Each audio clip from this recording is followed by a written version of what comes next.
intramucosal cancer, the next step is going to be to remove it or treat it endoscopically. So it's my privilege to introduce Dr. I'm going to mess up your name, Srinivas Gaddam from Cedars, who's going to talk to us about ablative technology. So it's an update on technologies related to cryo, radiofrequency ablation, as well as hybrid APC. So Dr. Gaddam, thanks for being with us and presenting. Yep. I think we're going to hold on questions until a little bit later, just because we're running a little bit late right now. Thanks. Come on. Morning. Can I get my slides, please? Oh, thank you. I'd like to thank the moderators and the organizing committee for giving me this opportunity to speak today. So I'll talk a little bit about the ablation techniques, mostly with a goal towards, what tools do we have, what's the data, what's the evidence, and what should we be using, what's the problem with the current technology, and then I'll go over that with each of them. So today I'm going to focus mostly on RFA, cryotherapy, and hybrid APC. So we'll talk about that a little bit, and then at the end I'll give you a sort of a practical approach to how you decide between what technology you'd use. So briefly, radiofrequency ablation, as all of you have seen or heard about it, is that it provides very uniform thermal energy to burn the inner lining of the esophagus. And once you burn the inner lining of the esophagus, then you can you give them PPI, Carafate, and that process is repeated multiple times, and eventually will lead to intestinal to neosquamous mucosa. So I'll just show you a brief data on that in a second. There are two types of catheters. One on your right is the balloon catheter. Generally, we tend to use this when the treatment area is really large, and usually the first two treatments. And then these are different types of focal catheters that are available to treat any leftover or residual Barrett's. And so the question is, what is the efficacy? Why should I use radiofrequency ablation? We have some really, really great data on radiofrequency ablation.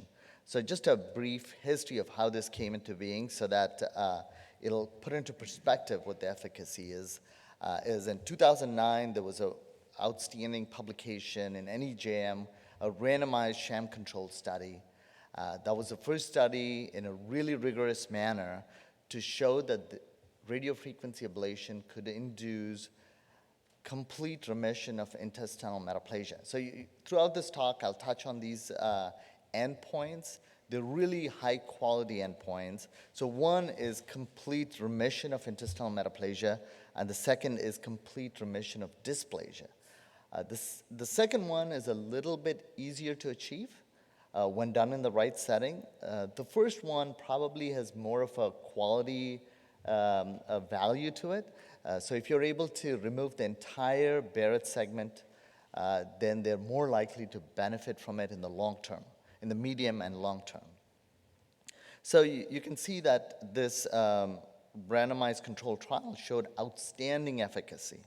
The first bar graph is in patients with, all comers with intestinal metaplasia. The one in the middle, you can see, you can compare the treatment arm with the sham in low-grade dysplasia, and the one on the right for high-grade dysplasia. So this really brought radiofrequency ablation to the forefront. And then in about 2014, there was another great publication. At the time, there was a lot of controversy about whether or not we should use radiofrequency ablation for low-grade dysplasia. And this study was done by the Amsterdam group, and it showed outstanding results yet again in low-grade dysplasia. Those that were treated had less than 5% risk of progression, but the controls had a 30% risk of progression. While some may argue that the rate of progression was much higher than you'd expect, but this was an outstanding study that led to recommendation of radiofrequency ablation or ablative therapies for low-grade dysplasia. This study had to be stopped because the benefit was so huge and it was considered unethical to withhold treatment from the control group.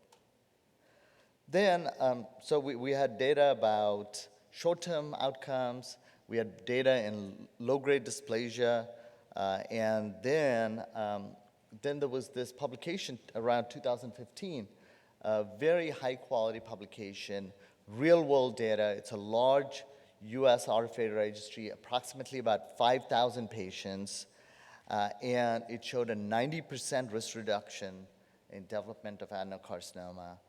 Out of 15,000 real-world patients with undergoing RFA, there were only 2 perforations, and the stricture rate was anywhere between 6 to 9%. So this was an outstanding safety track record. It showed an outstanding efficacy, especially long-term studies are hard to come by, and this is an outstanding example of that. So, in the interim, radiofrequency ablation became the mainstay of treatment. So let's talk a little bit about the pros and cons, so that can help us identify why we need other technologies and what's the role. Going over the pros, it's a very commonly used treatment technique. There is, as we talked about, randomized control trial data available. We have long-term data, proven efficacy, proven safety, and these catheters are easy to use. And like my previous speaker was going over how much care you need to take in diagnosis, similarly, you'll need to take a lot of care while you're performing the treatment so that you don't miss dysplasia and so that you can achieve a complete remission of intestinal metaplasia. That would take some practice and understanding, but overall, the catheters are easier to use and easy to get started with. One of the main cons is it's not 100% effective. I mean, 100% efficacy is a tall ask, but we are finding a lot of patients, not a lot, but a significant proportion of patients that don't achieve intestinal metaplasia, and then we look for other tools help in that case. These catheters are very expensive, and there's a stricture rate of 6 to 9%. And a more recent publication, 2021, in endoscopy, has introduced a couple new terms that we haven't, we know, those of us that treat Barrett's esophagus, we know intuitively what these terms mean. These have been more formalized, and it was a great paper for me to read. It explained a lot of things that I saw in clinical practice. That there is about 10% of patients that have poor healing. That means that you do radiofrequency ablation, you bring them back in 2 to 3 months, and then you find that they don't heal in the area of previous ablation. This is a great paper. It shows that you can persist with them. That means this 10% of patients are those that you may need to space out the endoscopy even further. And if you continue with PPIs, they tend to heal and do well. But there's another subgroup of patients that are termed poor squamous regeneration, meaning that when you treat them, 100% of their Barrett's is treated, but more than 50% of Barrett's comes back on their second repeat endoscopy. So these are as many of you may know, these are the difficult group, and they take lots of procedures in order to be completely treated to reach complete remission of intestinal metaplasia. So these groups, we don't have other treatments, or we haven't been using other treatments for them. But the cons identify the areas that we need to improve on, and that's where the other treatments, cryotherapy and APC enter, and they make room. Either they're inexpensive or they offer promise of treating what we term as resistant to RFA. So what are the treatments that are available in order to salvage patients that have failed radiofrequency ablation? One, you can do endoscopic mucosal resection. The fear is that while you're performing radiofrequency ablation, patients' residual Barrett's may have gone on to develop higher grades of dysplasia. So you may want to occasionally reevaluate your radiofrequency ablation protocols to make sure that you have room to perform endoscopic mucosal resection and that you're constantly thinking about whether or not somebody needs an EMR. Sometimes post-radiofrequency ablation, EMR can be a little bit difficult because it scarred the tissue and may be difficult to lift. But nonetheless, that would be the ideal way to perform salvage treatments. And when that's not possible, cryotherapy. There are two different types of cryotherapy. One is a spray catheter, and we'll talk about that more in a little bit. The other is cryoballoon ablation. Both are with liquid nitrogen. So some of you may recall there was liquid carbon dioxide cryotherapy that's no longer available, so I will skip talking about this for this lecture. Then there are other thermal techniques like APC and hybrid APC. So moving on to cryotherapy, there's three main mechanisms by which cryotherapy treats Barrett's esophagus. It injures the inner lining of the mucosa where the columnar cells are. It can happen as a result of direct injury of freezing. It can cause crystals inside the cells that during the freeze-thaw cycle can injure cell organelles, and that's called apoptosis. And there can be a failure of microcirculation of stasis. Nonetheless, it achieves the same endpoint of ablation in patients with Barrett's. So let's talk first about cryoablation, a cryospray ablation. So this is what we've traditionally used, and it's been around for a while.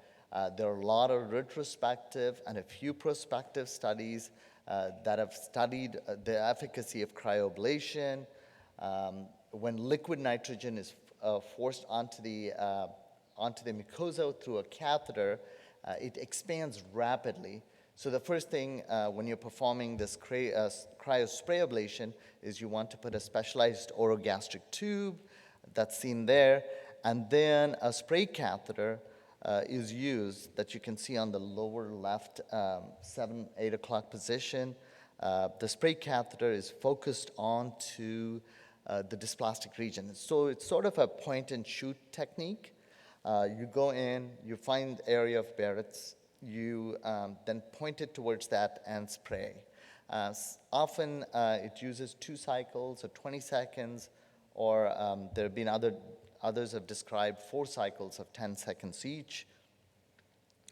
And so that was one technique. The other technique is the cryoballoon ablation system. And you'll start to hear more about this. It's been an exciting new technology in this field. It's the ease with which it can be used. There's not much upfront cost. All you need is a handheld controller and a balloon. The liquid nitrogen capsules can be used to perform the spray. So the spray actually occurs inside the balloon, and it treats the areas that the balloon surrounds. These are very soft, pliable, see-through balloons, and you can control your spray very accurately onto what direction you're aiming at. And so this is exciting, and I'll show you some prelim data that it shows it to be very effective. So using this technique, after you place the balloon, you pass the endoscope alongside and look through the balloon to control your treatments. So moving on to efficacy of cryotherapy. We talked about salvage therapy, but what we did not talk about is cryotherapy as a first-line treatment. So when a patient comes to you with dysplasia, you offer them cryotherapy up front. So when this was studied, and it's studied in many retrospective and one prospective study, you see that it's quite effective. It shows better results than we've seen in some of the studies. The complete remission of intestinal metaplasia is about 70%. It doesn't look as great as radiofrequency ablation, but these are all retrospective studies, and more prospective studies can give us a better answer. As you can see, the very last study by Canto in 2018. That's a prospective study, and you can see that the outcomes are much better. Nonetheless, there's wide variation, so we'll have to wait and see. So these are all studies based on the Cryospray catheter. And similarly, for complete remission of dysplasia, it's 98%. So they're showing really good results with the Cryospray when it's used as a first-line therapy. But what about when you use it on failed RFA or as salvage therapy? This area is a little bit difficult to study. There are a lot of retrospective studies evaluating it, but very difficult to tease out the benefit of cryotherapy from other multimodal treatments that are performed on these patients. So here, the complete remission rates of intestinal metaplasia are about 80%, and dysplasia are 60%. It's difficult to interpret this data, but nonetheless, it is effective. Now, cryoballoon ablation, there's only one prospective study. This is from prospective data from 11 centers, including academic and community centers. Here it was used as a first-line therapy. 120 patients with dysplastic Barrett's were enrolled, and outcomes were evaluated at 1 year. And on the left, you see complete eradication of dysplasia. On the right is complete eradication rates of intestinal metaplasia. Remember that this is 1 year. At the end of 1 year, they show spectacular results. So we're still awaiting more studies. There are ongoing trials in Europe that should come out in the next 1 to 2 years. So what are the pros and cons of cryotherapy? They potentially have lower rates of stricture because it kills the cells and thought not to affect the stroma. Therefore, lower stricture rates is what has traditionally been thought. There is lower pain. There's some reports of lower anesthesia use or medication use when patients undergo cryotherapy. Like I said, it's a point and shoot. It works really well for localized residual Barrett's. And some of the data that we just reviewed on cryoballoon ablation is very encouraging. And we should have some more results soon. At the same time, the data is not as extensive.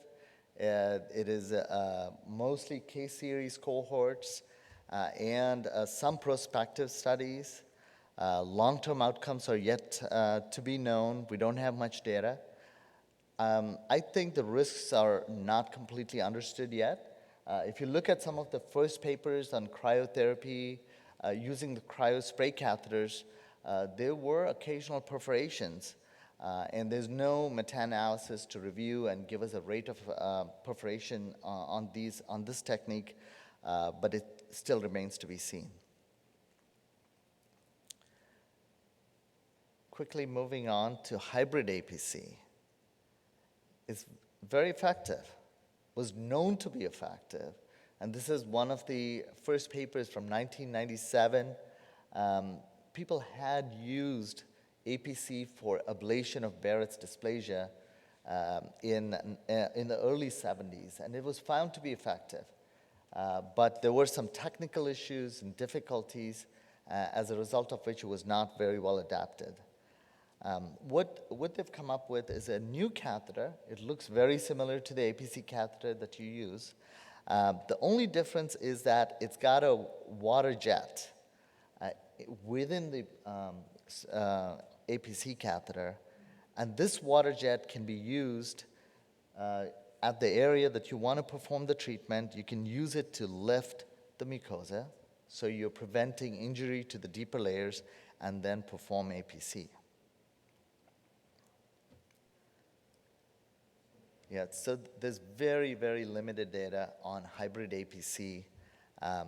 It's a study of 50 patients, retrospective, average C2-M5 sized Barrett's esophagus, required a mean of 3.5 treatments, and after the year, they showed really good results. So this is a very preliminary study.